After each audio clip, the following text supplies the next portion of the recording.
No rest for the wicked, mused Will, rising from his terminal to see who was at his door. You're not going to ask me to go? Asked Ota. I didn't hire you as a gopher, and I doubt you would appreciate being asked to perform such menial tasks, replied Will, stopping at his room's entrance to add, I trust you to do what you think is necessary to ensure my protection. Everything you say annoys me, grumbled Ota, setting aside his book and bouncing to his feet to follow in Will's wake. Not by intention, I assure you, replied Will, an amused smile adorning his face. Fortunately, as Ota was behind him, the pint-sized demon couldn't see it. Reaching his dorm's entrance, Will opened it to find the well-dressed man charged with operating the elevator. Placing his hand over his heart and bowing, the man said, My sincerest apologies, sirs, but I have been asked to inform you that the banquet for first years has begun. Your head professor, Master Knightus, requests that you make haste to the Proto-Star Hall. Please convey my apologies to Master Knightus, as neither I nor my friend here will be attending the banquet, replied Will. I've never been fond of ceremonies, and my less than welcoming encounter with the Beta Star of the Cursa Asterism has left my appetite wanting. Understood. I shall convey Sir's words verbatim, responded the man, raising his head and promptly departing. He was just a messenger, so if Will refused to comply with the summons, he wasn't in a position to force the matter. Closing his door, Will turned around and looked down at Ota, smiling as he asked, You hungry? I'm all for skipping the banquet, but it might be taking things a little too far if we left the campus now, reasoned Ota. That's fine. I always carry a surplus of ingredients and spices with me, just in case, said Will, stepping past the confounded-looking Ota as he made his way to the kitchen. You're telling me you had ingredients for food this entire time? Asked Ota. Shrugging, Will argued, I didn't feel like cooking earlier. Besides, did you see the look on our waitress's face when I tipped her? That was my good deed for the day. You're unbelievable, grumbled Ota, turning around and departing for Will's room in a huff. The latter was tempted to ask if he planned to eat for free, but as he enjoyed cooking enough to have it as a skill, he didn't mind indebting Ota to him further.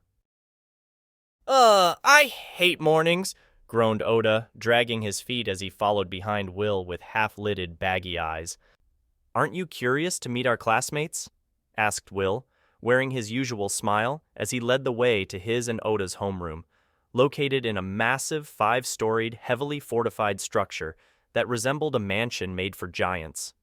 Each story had a 5-meter clearance, and 3-meter-tall bay windows covered the exterior like turrets. The predominantly sloped roof was covered in dark blue tiles, creating an eye-pleasing contrast with the building's white facade, and there were also 4 towers with conical roofs at each corner, serving as classrooms for mage course students and focal points for drawing in mana from the atmosphere. It would require genuine effort for me to care less, responded Ota, his expression apathetic but his eyes scanning the area and each person they happened to encounter or pass. That's a little paradoxical, but I understand what you're trying to say, expressed Will, nodding for effect. He could convince himself to care in the heat of the moment, but it was difficult for him to get excited by the prospect of competing with a bunch of kids. He had no problem humbling those who needed it, but as a 6-time reincarnator, he couldn't take pride in triumphing over those he had a natural advantage against. Looks like this is the place, said Will, stopping outside a thick metal door designated as Epsilon 1, Phoebhas. In response to their presence, an eye in the door's frame opened, looking between them and releasing an invisible pulse of energy intended to dispel enchantments and detect curses. After it was finished, the eye closed, prompting the door to slide up, revealing a second set that promptly opened from the center. The security in this place is insane, remarked Ota, following after Will as he took the lead to enter the room, structured like a lecture hall with a large, slightly curved display in place of a traditional blackboard. Instead of responding to Ota's comment, Will met the gaze of the only person present in the room, a tall, lithe figure adorned in black and gold trimmed robes. Various golden accessories decorated the figure's body, but their most prominent feature was their face and head, resembling an anthropomorphized black cat with yellow, blue-slitted eyes. First, you fail to make an appearance at the banquet. Now, you arrive at class more than an hour early. You're a very cautious young man, said the cat-faced figure, its voice deep, masculine, and bearing a distinctive, purr-like quality. Maintaining a relaxed smile, Will replied, "It's good to meet you, Head Professor Nitus, and, to answer your question, yes and no. Generally speaking, I'm a fairly easygoing person. But, since there are quite a few people who want me dead, I prefer to remain unpredictable."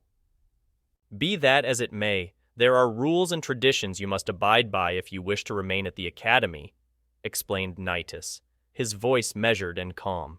"As the head professor in charge of the first-year elite class, I have no choice but to deduct 10 points from your and your companions' social credit ratings.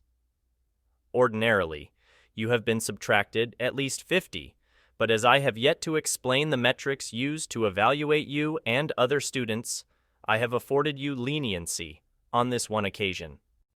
Your clemency is welcome, but now I feel compelled to ask," said Will, feigning ignorance as he asked, "how many points do we start with, and what are the methods to increase them?" Tapping his clawed finger on the lectern he was standing behind, Nitus appeared to deliberate for several seconds before responding, "I would ordinarily ask that you wait until your classmates have arrived, so I need not repeat myself.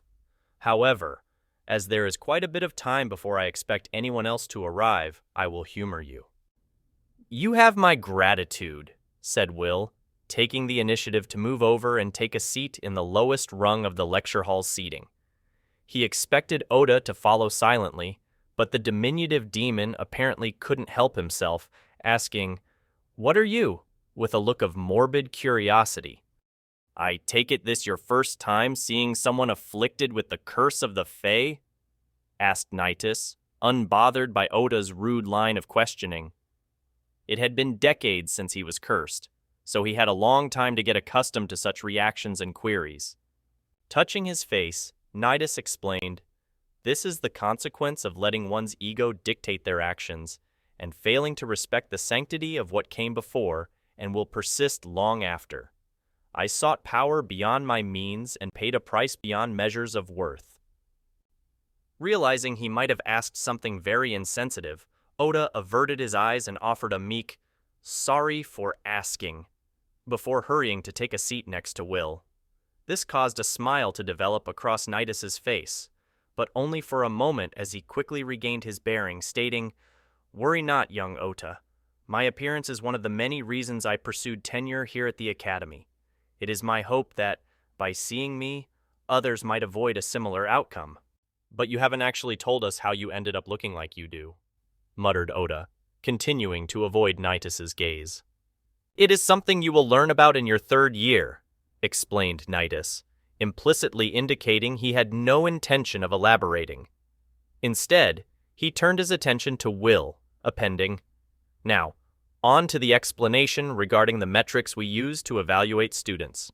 There are 3 separate categories: social consonance, academic excellence, and practical merit. Those who have proven themselves worthy of the elite class begin the term with 100 points in each. To apply for graduation, you must have a cumulative value of at least 2,000 points. Inversely, if any of these values decrease to 0, you will be brought before a review board and potentially expelled." "Makes sense," responded Will, nodding. "But not everyone is a social butterfly. If you compel people to interact proactively with others, doesn't that put less affluent students at a disadvantage?" "Unfortunately, that's the world we live in," said Nitus. "There will always be those at the top, those at the bottom, and those who seek to elevate their standing. Unless one has the power to force the change they desire, the only way to succeed within an established system is by accepting the hand of those who preside over it." Shifting his gaze to Oda, Nitus added, "Our young demon friend here is a testament to this truth. Young Oda possesses tremendous power, even by demon standards. Had you not proactively extended your hand to him, Organizations, institutions, and even the academy itself would spare little effort to bring him to our side. Frowning deeply, Oda pointedly asserted, "I'm not some object that can be bought or possessed." Nodding in approval, Naitis calmly affirmed, "That's the correct mentality to have, especially when one's young. But, and I'm speaking from nearly 60 cycles of experience here, everyone has a price, young man. It may not be money or anything of tangible value, but there is always something that someone yearns for or refuses to give up. It is because of this that so many, regardless of their standing, seek ever greater power." Unable to refute Naitis's words, Oda remained silent. The look on his face, however, made it very clear he didn't agree with what the former had said. Not on merit of its veracity, but the principles being conveyed. "I have digressed quite a bit," said Naitis, closing his eyes and taking a moment to run his right index finger and thumb along his brows, rounding his cheekbones before lowering his hand to meet Will's gaze, adding, "So long as you show up to class and other mandatory functions on time, it's very difficult to lose social points.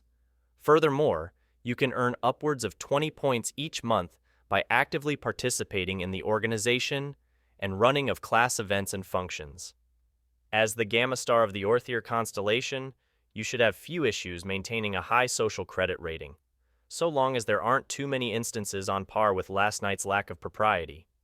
"I only make promises I'm certain I can keep," replied Will, the corners of his smile curling upward.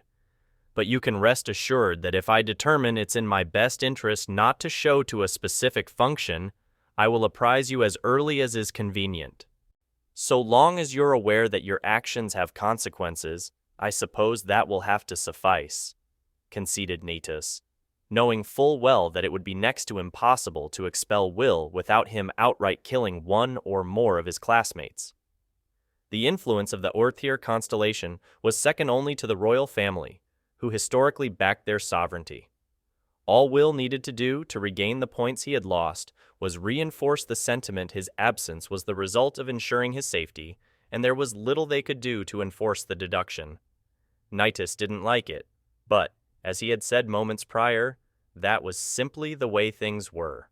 And he knew better than most how futile it was to oppose a system that had been in place for more than 500 years.